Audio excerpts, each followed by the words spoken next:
In this video, we'll identify ways to improve the basic vapor power cycle. So before we can talk about that, we need to see what it is we want to improve. So what is it we're looking to improve upon on the vapor power cycle? So what are our desired outcomes? Well, the first one is going to be a high thermal efficiency. We want to get more bang for our buck. We want to get more work output based on the amount of heat we put into it. We'd also like to keep that moisture content less than 10% at the turbine exit. What this is going to do is prevent damage coming to our turbine system by keeping it in vapor state longer. And we want to maximize useful output. So we'll talk about useful output in a later lesson, but basically what we're trying to do is, maybe we can get more out of it than just that work. Maybe there's more heat that we would normally get rid of and just let go away, and that heat transfer low in our condenser that we could take advantage of. So how can we analyze for the best efficiency? Well, let's look at what the best possible cycle would be, and that would be the ideal Carnot cycle, right? So in the ideal Carnot cycle, we can say that the efficiency, our max efficiency, is equal to 1 minus the the low temperature divided by the high temperature. So using this equation,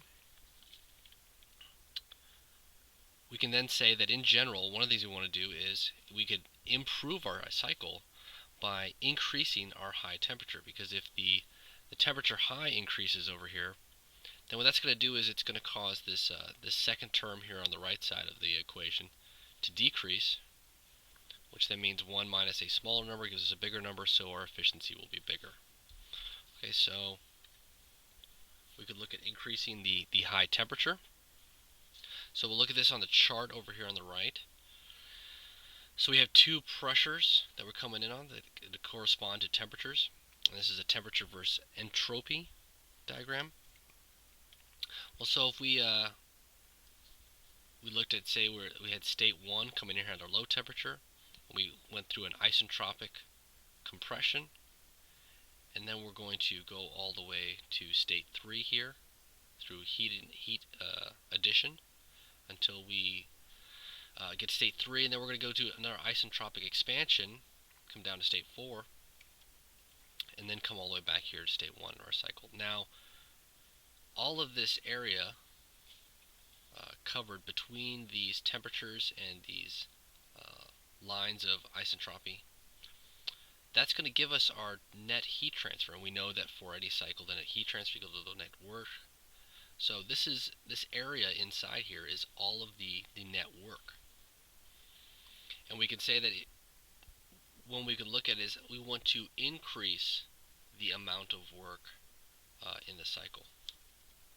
So if we were to increase the high temperature, so we get a higher pressure, which will cross at a higher temperature as it's going through the vapor dome cycle. So our average temperature then will be higher as it's going through that steam generator. Well, if we look at the new area now, we see we get a larger area. We're going to get more work output at that higher temperature.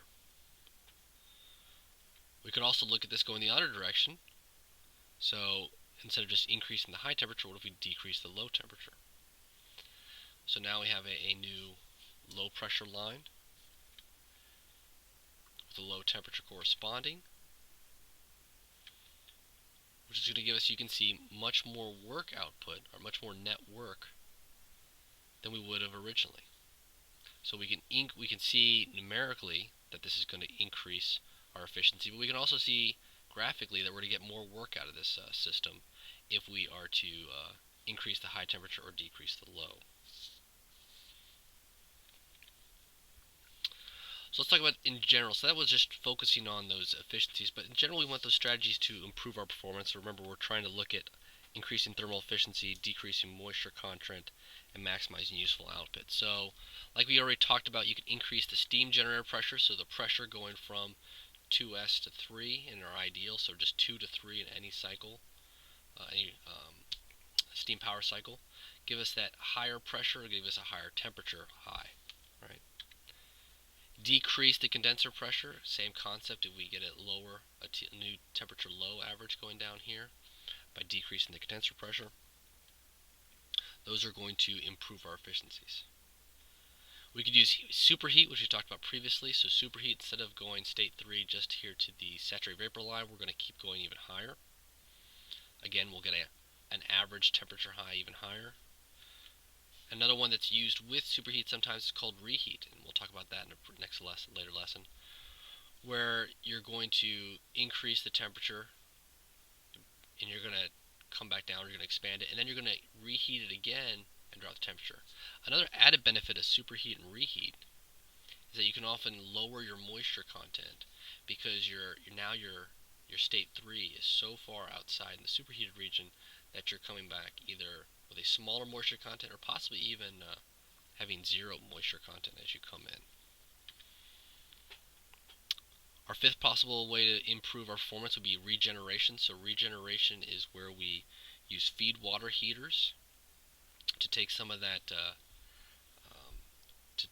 it captures some of that energy coming out of the turbine and use it to that hot vapor to heat up some of the water before it goes into the steam generator, so you don't have to use as much energy from the steam generator. There's two different types: open feed water heater, which mixes the fluid, and a closed feed water heater, which does not mix. We'll talk about these in another lesson as well. We'll focus on regeneration.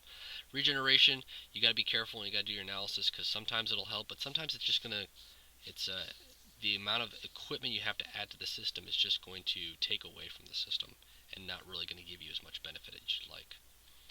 And last we'll talk about is code generation. Again, we'll have another lesson focused solely on code generation.